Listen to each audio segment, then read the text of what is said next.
Hey folks, Micah McGee. In the past few videos, you've heard me refer to the guineas and the fact that we really need to try some guinea meat. And well, the time has come. Through a chain of events, we have decided we are going to try a guinea. Now this guinea, he's got all his clothes on. You can see there's different colored guineas. I can't remember the name of this exact one. It's just kind of a bluish gray. They have a strange looking head, strange looking feet. They're just a strange bird.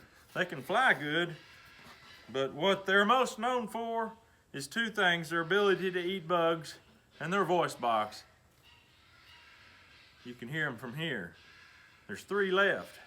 We want to keep those 3. I wouldn't even mind if they reproduce. That'd be great. If not, that'd be great. Either way, but we're going to try this old boy out, see how he tastes. In this video, we'll be getting water up to about 150 degrees. We're going to dip him. We're going to pluck him. We're going to actually see what the skin looks like before we start cooking. So let's get into it.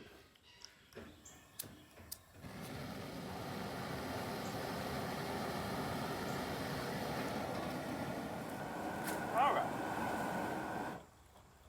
We're done. I didn't take it all the way to 150.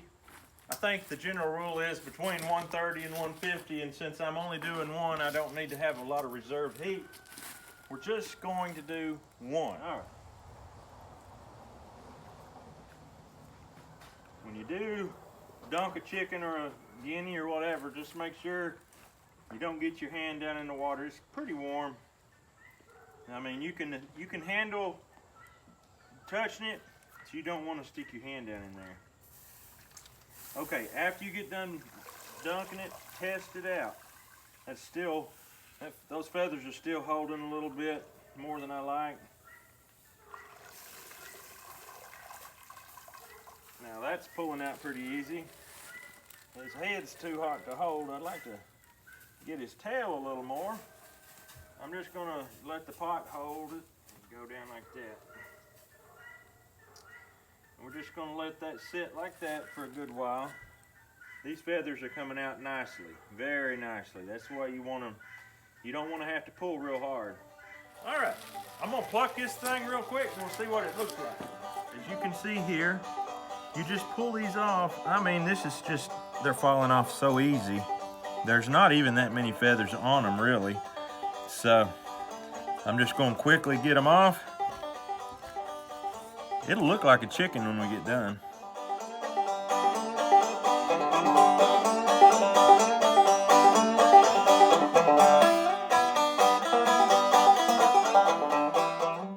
All right, there's your naked bird. I've got just a few little old pin feathers to pull out yet. And we're gonna be getting this booger in at the pot. Now, I wanna take this moment right now to dedicate this video to a young girl by the name of Grace. She got attacked by this bird. I didn't realize these birds were so vicious.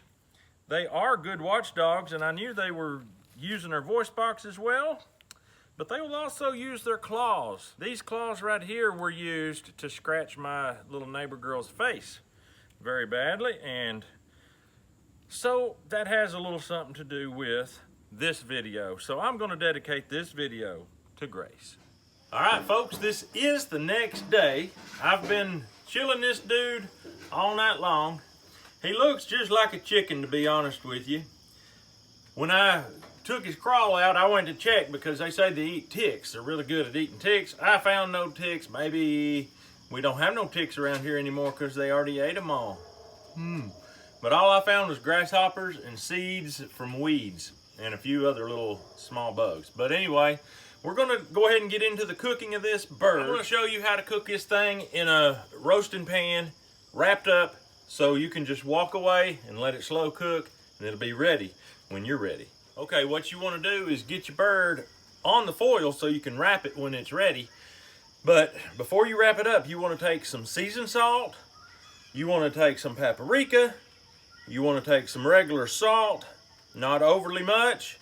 You want to take some poultry seasoning, and by all means you want to throw camp dog in there. All right, now you're just gonna wrap that baby up, put the lid on, throw it in the oven. I like to have it on 350 or thereabouts. We use a wood stove, so you can't always have exactly perfect.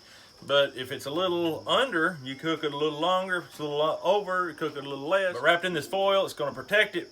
If it gets too hot, it's gonna be all right. I've got experience with cooking stuff a little too hot.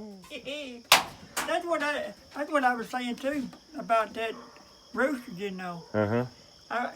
Mine says, that thing gonna, I go, yeah, okay. I went like that. I did. Poor little hen went. Oh, son. Then he went over there. He went over like this. Gave him top that great hen. And I went.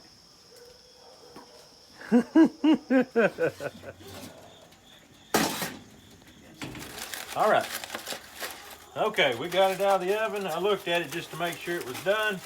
And now immediately wrapping it back up. You do not want it to steam out and get dry.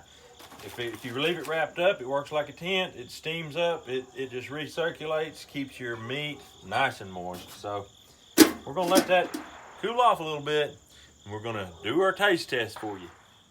All right, guys, time to try this guinea meat out. I'm a little bit surprised to find that the breast meat is as white as it is. I'm very surprised about that. So we're gonna try it out for you and see if it's any good. Everybody get you some. Come here, Frank. Try that. I'll take that and you take that. There you go. Try that. It just don't taste no different than chicken, does it? Well, what do you boys think? It's good. It just tastes like chicken breast, all it tastes like. That's the best I can tell you. So I guess the best thing you can take from this video is the fact that guinea is good. Chicken, obviously, is good. Everybody eats it. It may be the most eaten meat in the world. That tells me right there, if you got a flock of guineas and they've produced, they getting a little overpopulated, it's time to go ahead and put them boogers in a pot, because you cannot beat the taste. That is mighty good eating. So, I guess that's all we got for you. If you want to get some camp dog seasoning, we got a deal for you, 15% off. Go down in the comments and I'll tell you how to get your 15% off. But that's all we've got for you today. We hope you have a great day. We'll see you on the next video.